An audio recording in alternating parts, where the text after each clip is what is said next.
Thank you. Mr. Vihstadt, I think we're going to be seeing over time that hipster and seniors are not mutually exclusive. Do you have anybody in mind?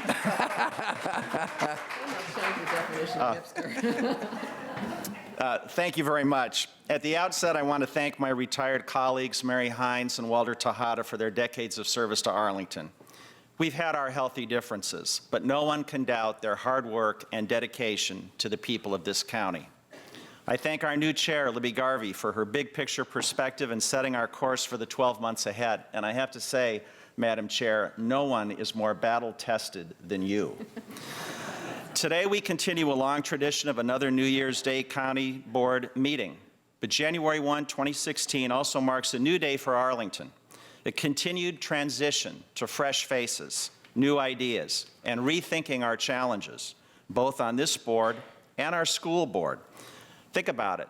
Of the 10 members combined on both the county board and the school board, 6 of us, or 60%, are now in our first terms. I'm excited about the fresh perspective offered by my newest colleagues, Christian Dorsey and Katie Crystal, each of whom last year stressed themes of openness and fiscal responsibility. I'm eager to work with our school board's newest member, Reed Goldstein, and his colleagues on even greater collaboration from schools' capacity to shared planning and more. While the county board tackles numerous issues in 2016, many of which we've heard about already today, my top priorities include the following 4 items. First, continue to strengthen accountability and transparency in county government.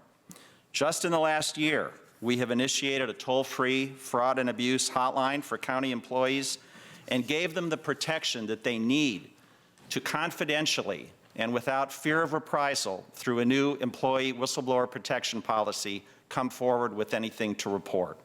I see no reason why we cannot make this hotline available to the general public this year. But I'm most proud that thanks in part to Delegate Patrick Hope and a push from so many people, regardless of political outlook, including the Arlington County Civic Federation and many more, that the board has now hired its first ever county auditor.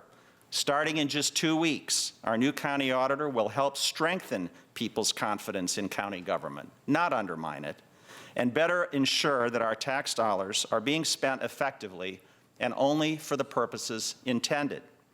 This new position will report directly to the county board and be overseen by an audit committee to include Jay Vihstadt, myself, and members of the public to ensure true accountability.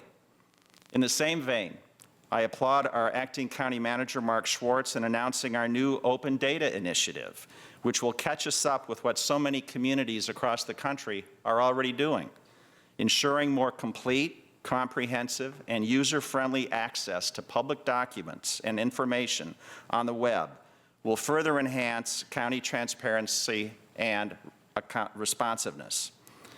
And it is also time for board adoption of a new policy that requires posting of board agenda items, staff recommendations, and reports a certain period of time prior to board meetings, whether that means 48 hours or 72 hours in advance or another number.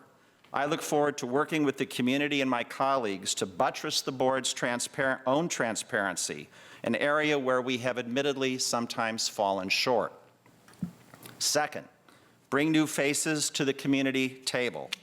Our 40-some county advisory boards and commissions serve as the county board's eyes and ears on a range of issues, from housing to transportation and social services to urban forestry. Sometimes these groups are perceived as merely rubber stamps for predetermined county actions. Yet at other times, we may fail to even consult with them.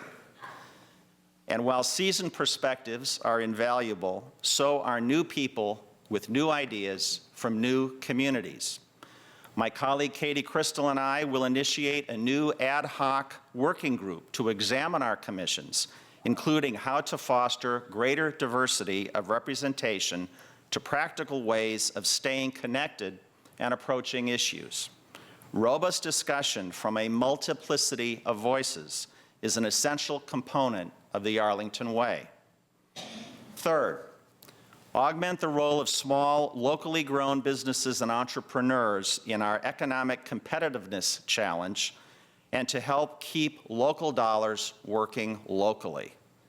Building on the work of last year's Business Brain Trust led by our former chair, Mary Hines, I'm calling for a small business summit, a representative group of small business owners across the county, both bricks and mortar and home-based and virtual, and including especially minority, women, and veteran-owned businesses. We will convene and collaborate with the Arlington Chamber of Commerce, county government, including our own Arlington Economic Development Department, the Commissioner of Revenue, the county treasurer, and other stakeholders to examine new ways to foster small business growth and sustainability. Our BizLaunch program to help small businesses get off the ground has been highly successful, but now it's time to determine whether there are broad-based administrative or regulatory steps we might take. Tax structure, licensing and permitting, inspections, parking, signage, and other requirements that impact this community on a daily basis deserve a fresh look across the board. And fourth, scrub the budget and examine our priorities to help ensure that we do first things first and do them well. Arlington faces a new economic paradigm. Gone are the days when we can rely on rising commercial and residential tax assessments to fund everything we want when we want it.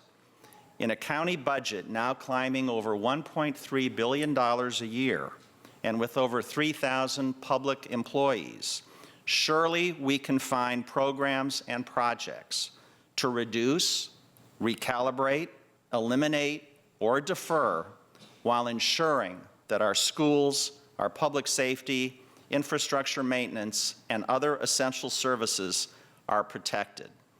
Tax rates and tax burdens do matter. In closing, I look forward to working with my colleagues, our dedicated county staff, and the community at large on these initiatives and so much else, from improved public transit on Columbia Pike to new tools to help our seniors age in place. Now is the time. Thank you very much.